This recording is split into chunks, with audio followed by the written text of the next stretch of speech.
أعوذ بالله من الشيطان الرجيم.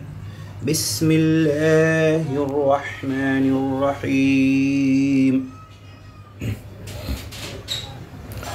وما أبرئ نفسي إن النفس لأمارة بالسوء إلا ما رحم ربي إن ربي غفور رحيم. وقال الملك ائتوني به أستخلصه لنفسي فلما كلمه قال إنك اليوم لدينا مكين أمين. قال اجعلني على خزائن الأرض إني حفيظ عليم. وكذلك مكنا ليوسف في الأرض يتبوأ منها حيث يشاء نصيب برحمتنا من نشاء ولا نضيع أجر المحسنين. ولأجر الآخرة خير للذين آمنوا وكانوا يتقون. وجاء إخوة يوسف فدخلوا عليه فعرفهم وهم له منكرون. ولما جهزهم بجهازهم قال ائتوني بأخ لكم من أبيكم ألا ترون أني أوفي الكيل وأنا خير المنزلين. فإن لم تأتوني به فلا كيل لكم عندي ولا تقربون. قالوا سنراود عنه أباه وإنا لفاعلون. وقال لفتيانه جعلوا بضاعتهم في رحالهم لعلهم يعرفونها إذا انقلبوا إلى أهلهم لعلهم يرجعون. فلما رجعوا إلى أبيهم قالوا يا أبانا منع منا الكيل فأرسل معنا أخانا نكتل وإنا له لحافظون. قال هل آمنكم عليه إلا كما أمنتكم على أخيه من قبل فالله خير حافظا وهو أرحم الراحمين. ولما فتحوا متاعهم وجدوا بضاعتهم ردت إليهم قالوا يا أبانا ما نبغي هذه بضاعتنا ردت إلينا ونمير أهلنا ونحفظ أخانا ونزداد كيل بعير ذلك كيل يسير. قال لن أرسله معكم حتى تؤتون موثقا من الله لتأتونني به إلا أن يحاط بكم. فلما آتوه موثقهم قال الله على ما نقول وكيل. وقال يا بني لا تدخلوا من باب واحد وادخلوا من أبواب متفرقة وما أغني عنكم من الله من شيء إن الحكم إلا لله عليه توكلت وعليه فليتوكل المتوكلون. ولما دخلوا من حيث أمرهم أبوهم ما كان يغني عنهم من الله من شيء إلا حاجة في نفس يعقوب قضاها وإنه لذو علم لما علمناه ولكن أكثر الناس لا يعلمون ولما دخلوا على يوسف آوى إليه أخاه قال إني أنا أخوك فلا تبتئس بما كانوا يعملون فلما جهزهم بجهازهم جعل السقاية في رحل أخيه ثم أذن مؤذن أيتها العير إنكم لسارقون قالوا وأقبلوا عليهم ماذا تفقدون قالوا نفقد صواع الملك ولمن جاء به حمل بعير وأنا به زعيم قالوا تالله لقد علمتم ما جئنا لنفسد في الأرض وما كنا سارقين قالوا فما جزاؤه إن كنتم كاذبين قالوا جزاؤه من وجد في رحله فهو جزاؤه كذلك نجزي الظالمين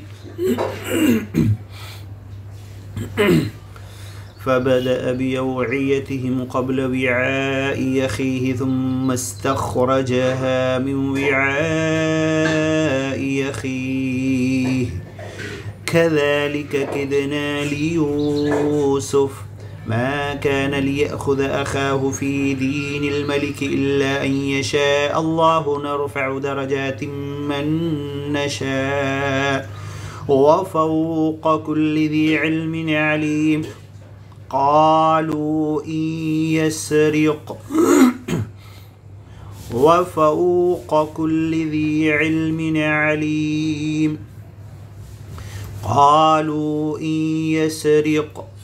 قالوا إن يسرق فقد سرق أخ له من قبل فأسرها يوسف في نفسه ولم يبدها لهم قال أنتم شر مكانا والله أعلم بما تصفون قالوا يا أيها العزيز إن له أبا شيخا كبيرا فخذ أحدنا مكانه إنا نراك من المحسنين قال معاذ الله أن نأخذ إلا من وجدنا متاعنا عنده إنا إذا لظالمون فلما استيئسوا منه خلصوا نجيا قال كبيرهم ألم تعلموا أن أباكم قد أخذ عليكم موثقا من الله ومن قبل ما فرطتم في يوسف فلن نبرح الأرض حتى يأذن لي أبي أو يحكم الله لي وهو خير الحاكمين ارجعوا إلى أبيكم فقولوا يا أبانا إن ابنك سرق وما شهدنا إلا بما علمنا وما كنا للغيب حافظين واسأل القرية التي كنا فيها والعير التي يقبلنا فيها وإنا لصادقون قال بل سولت لكم أنفسكم أمرا فصبر جميل عسى الله أن يأتيني بهم جميعا إنه هو العليم الحكيم وتولى عنهم وقال يا أسفا على يوسف وابيضت عيناه من الحزن فهو كظيم قالوا تالله تفتأ تذكر يوسف حتى تكون حرضا أو تكون من الهالكين قال إنما أشكو بثي وحزني إلى الله وأعلم من الله ما لا تعلمون يا بني يذهبوا فتحسسوا من يوسف وأخيه ولا تيأسوا من روح الله إنه لا ييأس من روح الله إلا القوم الكافرون فلما دخلوا عليه قالوا يا أيها العزيز مسنا وأهلنا الضر وجئنا ببضاعة مزجاة فأوف لنا الكيل وتصدق علينا إن الله يجزي المتصدقين. قال هل علمتم ما فعلتم بيوسف وأخيه إذ أنتم جاهلون؟ قالوا أئنك لأنت يوسف؟ قال أنا يوسف وهذا أخي قد من الله علينا إنه من يتق ويصبر فإن الله لا يضيع أجر المحسنين. قالوا تالله لقد آثرك الله علينا وإن كنا لخاطئين. قال لا تثريب عليكم اليوم يغفر الله لكم وهو أرحم الراحمين. اذهبوا بقميصي هذا فألقوه على وجه أبي يأت بصيرا وأتوني بأهلكم أجمعين. ولما فصلت العير قال أبوهم إني لأجد ريح يوسف لولا أن تفندون. قالوا تالله إنك لفي ضلالك القديم. فلما أن جاء البشير والقاه على وجهه فارتد بصيرا قال ألم أقل لكم إني أعلم من الله ما لا تعلمون؟ قالوا يا أبانا استغفر لنا ذنوبنا إنا كنا خاطئين. قال سوف أستغفر لكم ربي إنه هو الغفور الرحيم. فلما دخلوا على يوسف آوى إليه أبويه وقال ادخلوا مصر إن شاء الله آمنين.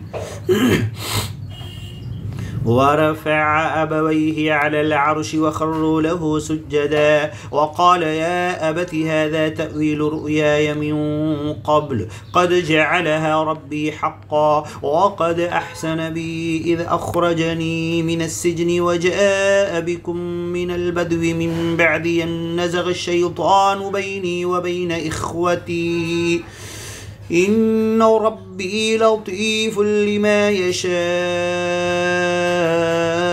إنه هو العليم الحكيم. ربي قد آتيتني من الملك وعلمتني من تأويل الأحاديث فاطر السماوات والأرض أنت ولي في الدنيا والآخرة توفني مسلما وألحقني بالصالحين. ذلك من أنباء الغيب نوحيه إليك وما كنت لديهم إذ أجمعوا أمرهم وهم يمكرون. وما أكثر الناس ولو حرصت بمؤمنين وما تسألهم عليه من أجر إن هو إلا ذكر للعالمين. وكأي من آية في السماوات والأرض يمرون عليها وهم عنها معرضون. وما يؤمن أكثرهم بالله إلا وهم مشركون. أفأمنوا أن تأتيهم غاشية من عذاب الله أو تأتيهم الساعة بغتة وهم لا يشعرون. قل هذه سبيلي يدعو إلى الله على بصيرة أنا ومن اتبعني وسبحان الله وما أنا من المشركين.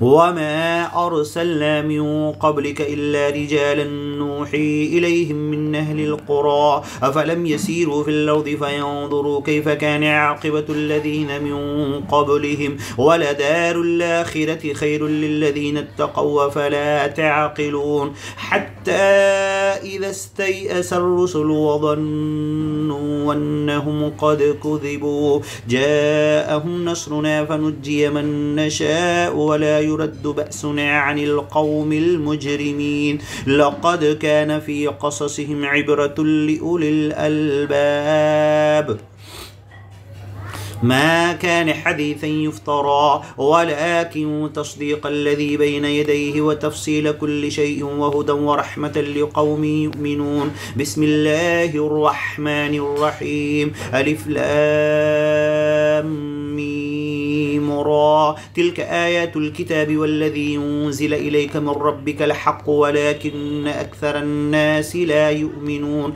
الله الذي رفع السماوات بغير عمد ترونها ثم استوى على العرش وسخر الشمس والقمر كل يجري لأجل مسمى يدبر الأمر يفصل الآيات لعلكم بلقاء ربكم توقنون. وهو الذي مد الأرض وجعل فيها رواسي وأنهارا ومن كل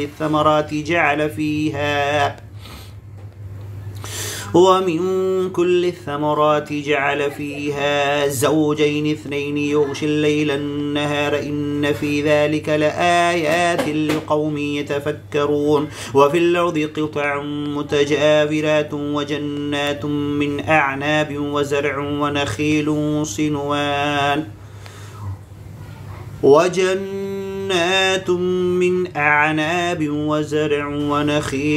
صنوان وغير صنوان يسقى بماء واحد ونفضل بعضها على بعض في الأكل إن في ذلك لآيات لقوم يعقلون. وإن تعجب فعجب قولهم أإذا كنا ترابا أإنا لفي خلق جديد.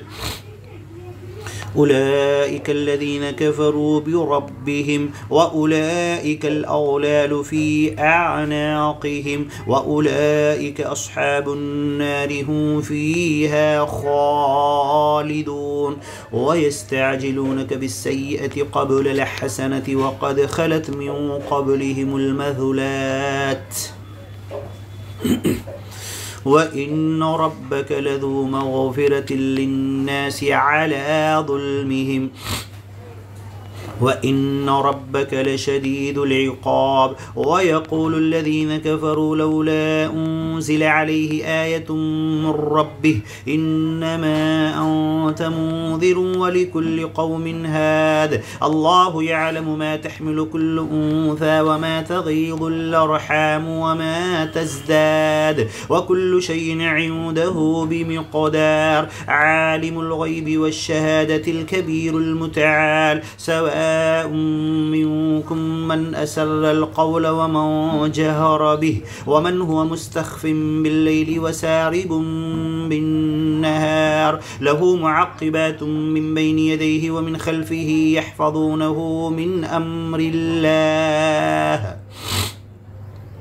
إن الله لا يغير ما بقوم حتى يغيروا ما بأنفسهم وإذا أراد الله بقوم سوءا فلا مرد له وما لهم من دونه من وال. هو الذي يريكم البرق خوفا وطمعا وينشئ السحاب الثقال ويسبح الرعد بحمده والملائكة من خيفته ويرسل الصواعق فيصيب بها من يشاء وهم يجادلون في الله وهو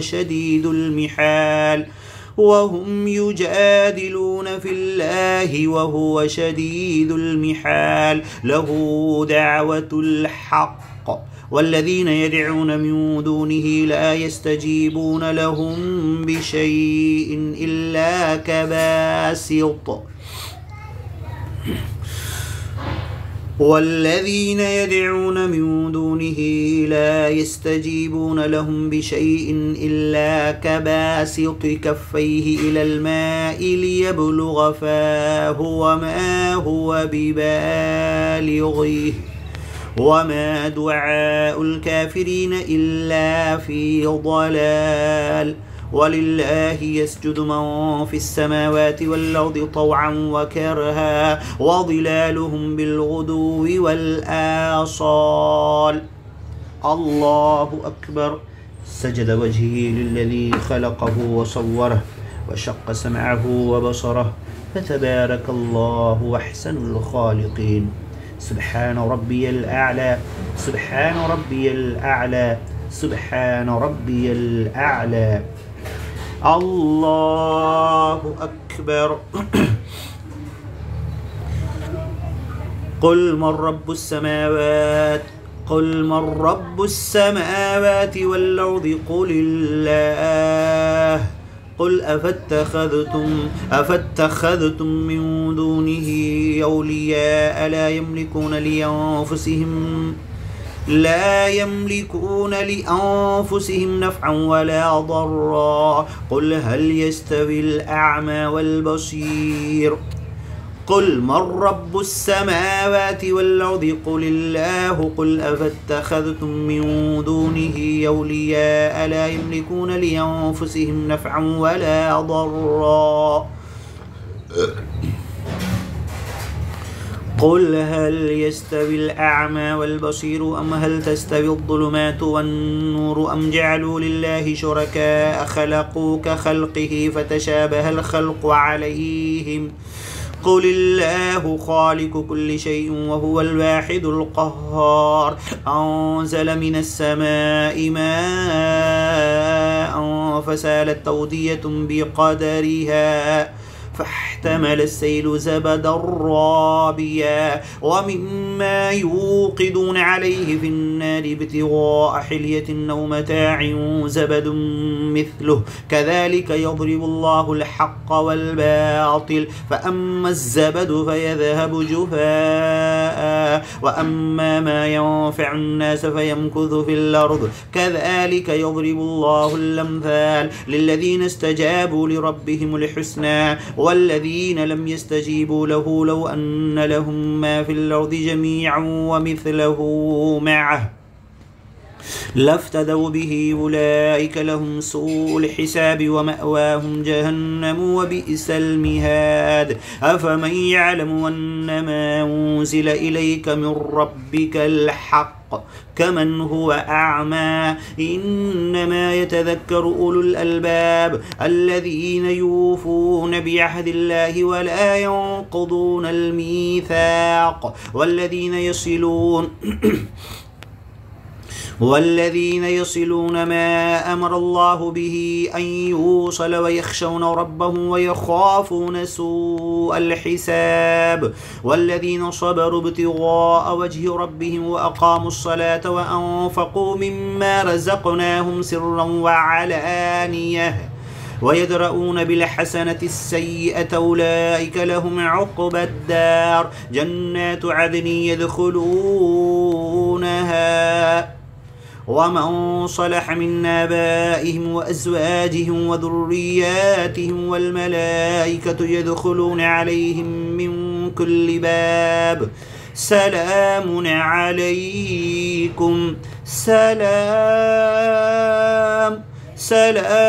عليكم بما صبرتم فنعم عقبى الدار والذين ينقضون عهد الله من بعد ميثاقه ويقطعون ما أمر الله به أن يوصل ويفسدون في الأرض أولئك لهم اللعنة ولهم سوء الدار الله يبسط الرزق لمن يشاء ويقدر وفرحوا بالحياة الدنيا وما الحياة الدنيا في الآخرة إلا متاع ويقول الذين كفروا لولا أنزل عليه آية من ربه قل إن الله يضل من يشاء ويهدي إليه من أناب الذين آمنوا وتطمئن قلوبهم بذكر الله ألا بذكر الله تطمئن القلوب الذين آمنوا وعملوا الصالحات طوبى لهم وحسن مآب كذلك أرسلناك في أمة قد خلت من قبلها لتتلو عليهم الذي أوحينا إليك وهم يكفرون بالرحمن قل هو ربي لا إله إلا هو عليه توكلت وإليه متاب ولو أن قرآنا سيرت به الجبال أو قطعت قطعت به الأرض أو كلم به الموتى بل لله الأمر جميعا أفلم ييأس الذين آمنوا أن لو يشاء الله لهدى الناس جميعا ولا يزال الذين كفروا تصيبهم بما صنعوا قارعة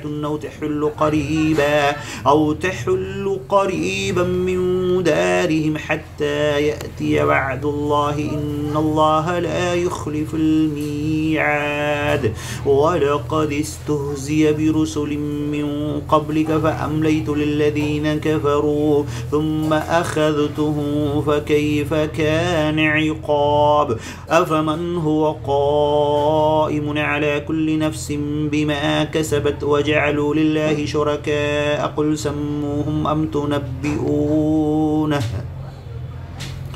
قل سموهم أم تنبئونه بما لا يعلم في الأرض يم بظاهر من القول بل زين للذين كفروا مكرهم وصدوا عن السبيل ومن يضلل الله فما له من هاد لهم عذاب في الحياة الدنيا ولعذاب الآخرة يشق وما لهم من الله من واق مثل الجنة التي وعد المتقون تجري من تحتها الأنهار أكلها دائم وظلها تلك عقبى الذين اتقوا وعقبى الكافرين النار والذين آتيناهم الكتاب يفرحون بما أنزل إليك ومن الأحزاب من ينكر بعضها قل إنما أمرت أن أعبد الله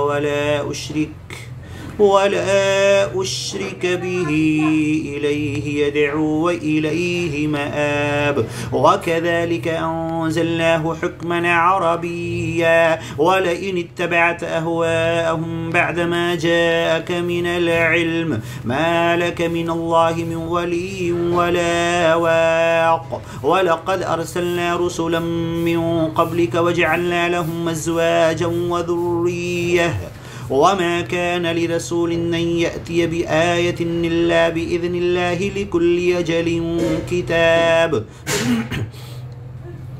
يمحو الله ما يشاء ويثبت وعنده أم الكتاب وإما نرينك بعض الذي نعدهم أو نتوفينك فإنما عليك البلاغ وعلينا الحساب أولم يروا أنا نأتي الأرض ننقصها من أطرافها والله يحكم لا معقب لحكمه وهو سريع الحساب وقد مكر الذين من قبلهم فلله المكر جميعا يعلم ما تكسب كل نفس وسيعلم الكفار لمن عقبى الدار ويقول الذين كفروا لست مرسلا قل كفى بالله شهيدا بيني وبينكم ومن عنده علم الكتاب بسم الله الرحمن الرحيم ألف لام را كتاب أنزلناه إليك لتخرج الناس من الظلمات إلى النور بإذن ربهم إلى صراط العزيز الحميد الله الذي له ما في السماوات وما في الأرض وويل للكافرين من عذاب شديد الذين يستحبون الحياة الدنيا على الآخرة ويصدون عن سبيل الله ويبغونها عوجا أولئك في ضلال بعيد وما أرسلنا من رسول إلا بلسان قومه ليبين لهم فيضل الله من يشاء ويهدي من يشاء وهو العزيز الحكيم ولقد أرسلنا موسى بآياتنا أن أخرج قومك من الظلمات إلى النور وذكرهم ويذكرهم بأيام الله إن في ذلك لآيات لكل صبار شكور. وإذ قال موسى لقومه اذكروا نعمة الله عليكم إذ أنجاكم من آل فرعون يسومونكم سوء العذاب ويذبحون أبناءكم ويستحيون نساءكم وفي ذلكم بلاء من ربكم عظيم. وإذ تأذن ربكم لئن شكرتم لأزيدنكم ولئن كفرتم من عذابي لشديد. وقال موسى إن تكفروا أنتم ومن في الأرض جميعا فإن الله لغني حميد. ألم يأتكم نبأ الذين من قبلكم قوم نوح وعاد وثمود والذين من بعدهم لا يعلمهم إلا الله جاءتهم رسلهم بالبينات فردوا أيديهم في أفواههم وقالوا إنا كفرنا بما أرسلتم به وإنا لفي شك مما تدعوننا إليه مريب.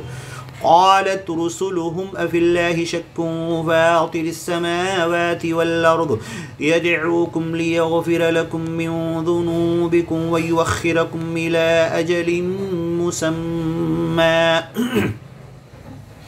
قالوا إن أنتم إلا بشر مثلنا تريدون أن تصدونا عما كان يعبد آباؤنا فأتونا بسلطان مبين. قالت لهم رسلهم إن نحن إلا بشر مثلكم ولكن الله يمن على من يشاء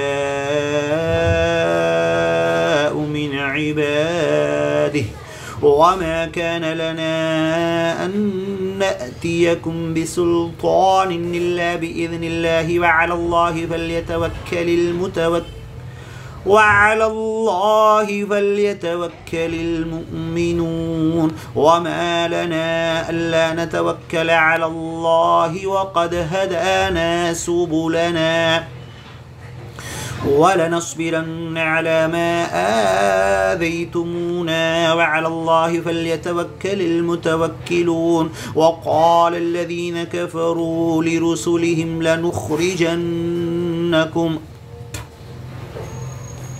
لنخرجنكم من أرضنا أو لتعودن في ملتنا فأوحى إليهم ربهم لنهلكن الظالمين ولنسكننكم الأرض من بعدهم ذلك لمن خاف مقامي وخاف وعيد. واستفتحوا وخاب كل جبار عنيد من ورائه جهنم ويسقى من ماء صديد يتجرعه ولا يكاد يسيغه ويأتيه الموت من كل مكان وما هو بميت ومن ورائه عذاب غليظ. مثل الذين كفروا بربهم أعمالهم كرماد اشتدت به الريح في يوم عاصف لا يقدرون مما كسبوا على شيء ذلك هو الضلال البعيد. ألم تر أن الله خلق السماوات والأرض بالحق إن يشأ يذهبكم ويأتي بخلق جديد وما ذلك على الله بعزيز.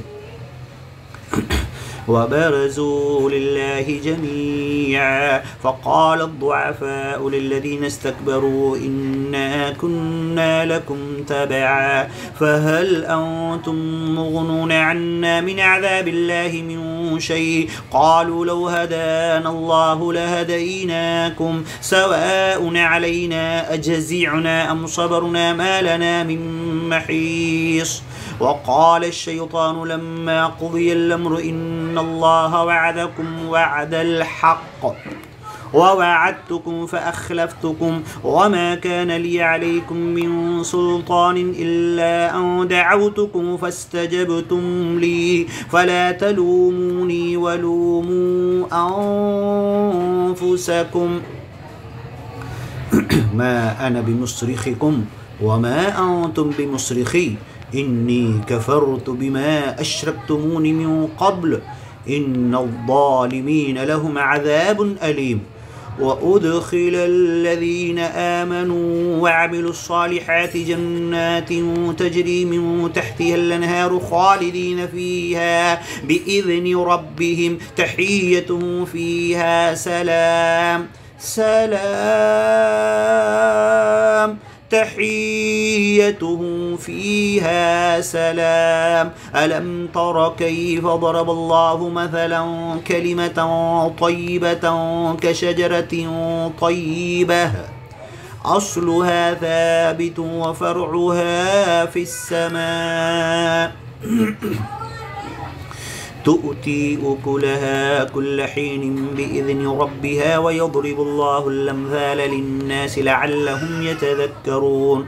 ومثل كلمة خبيثة كشجرة خبيثة اجتثت من فوق الأرض ما لها من قرار يثبت الله الذين آمنوا بالقول الثابت في الحياة الدنيا وفي الآخرة ويضل الله الظالمين ويفعل الله ما يشاء. ألم تر إلى الذين بدلوا نعمة الله كفرا وأحلوا قومهم دار البوار جهنم يصلونها وبئس القرار وجعلوا لله أندادا ليضلوا عن سبيله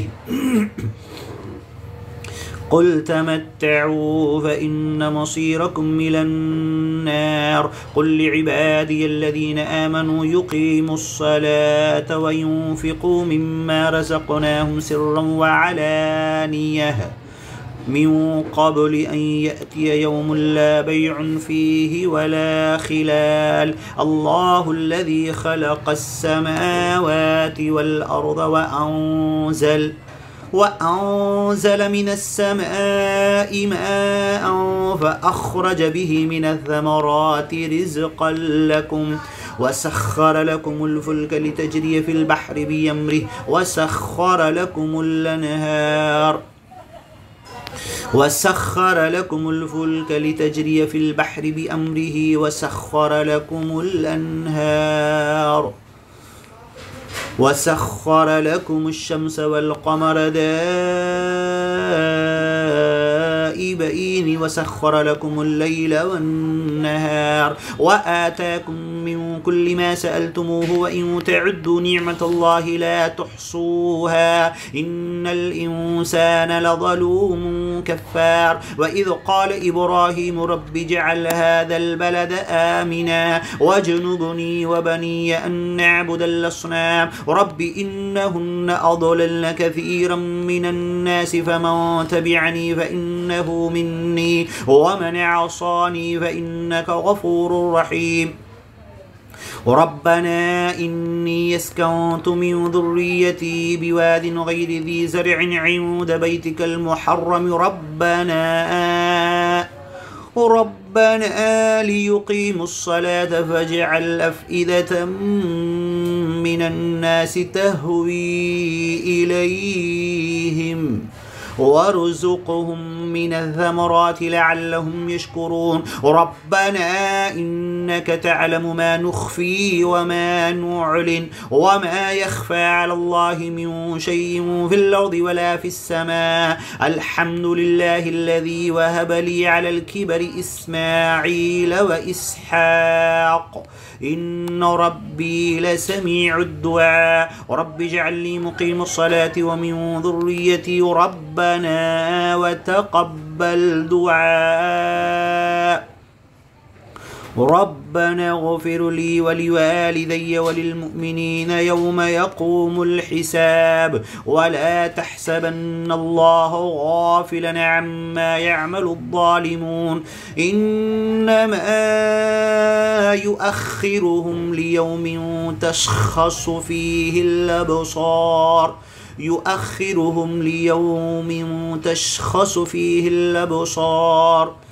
إنما يؤخرهم ليوم تشخص فيه الأبصار مهطعين مقنعي رؤوسهم لا يرتد إليهم طرفهم وأفئدتهم هواء وأنذر الناس يوم يأتيهم العذاب فيقول الذين ظلموا ربنا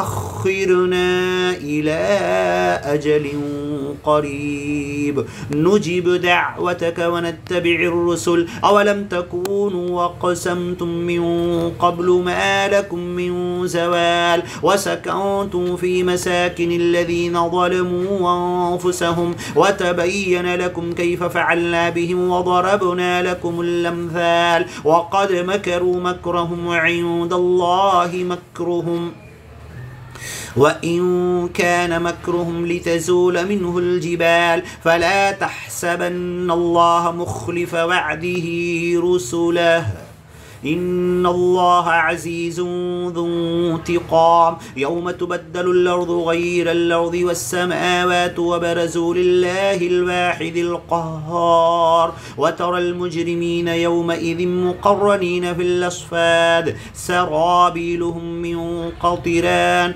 وتغشى وجوههم النار ليجزي الله كل نفس ما كسبت إن الله سريع الحساب هذا بلاغ للناس ولينذروا به وليعلموا أنما هو إله واحد وليذكر أولو الألباب بسم الله الرحمن الرحيم ألف لام را تلك آيات الكتاب وقرآن مبين